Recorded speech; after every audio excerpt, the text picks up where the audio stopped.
Hello everyone, কেমন আছেন সবাই? অনেক ধরে একটু ভেজিটেবলস স্যুপ খেতে ইচ্ছে করছিল, এই জন্য আজকে অনেকগুলো ভেজিটেবলস নিয়ে সাথে নুডলস এবং চিকেন বল দিয়ে খুব মজাদার একটা হেলদি এবং টেস্টি স্যুপ মেক করব।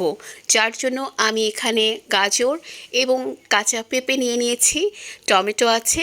তো এগুলো দিয়েই আমি প্রথমে ফার্স্টে এগুলো একটা স্যুপ বানাবো। তো আমি আমার এই গাজর এবং পেঁপেগুলো একটু কেটে নিচ্ছিলাম। এগুলো সাধারণত একটু পাতলা করে কাটতে হবে, কারণ যেন সেদ্ধ হওয়ার পরেও স্যুপ যেহেতু এটা হবে, সো যেন মুখে দিলে ভেজিটেবলসটা যেন একদম গলা গলা একটা ভাব থাকে, যার কারণে আমি পাতলা পাতলা করে গাজর এবং পেঁপেগুলো কেটে নিচ্ছিলাম।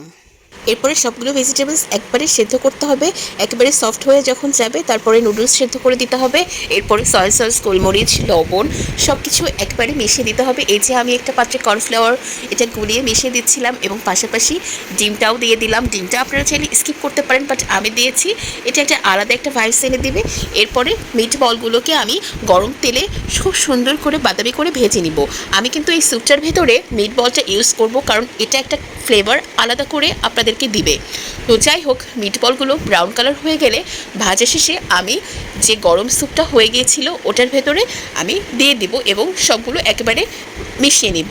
তো হয়ে গেল আমার নুডলস ভেজিটেবল মিটবল স্যুপ। এই স্যুপটা অনেক মজা, সবাই টেস্ট করবেন।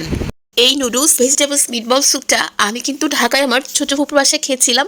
ছোটো ফুপি আমার জন্য বানিয়েছিল, তো আমি খুলনায় এসে এটা ট্রাই করলাম এবং বাসার সবাইকে বানিয়ে খাওয়ালাম। আলহামদুলিল্লাহ, সবাই খুব পছন্দ করেছে। আপনারা সবাই বানিয়ে টেস্ট করবেন।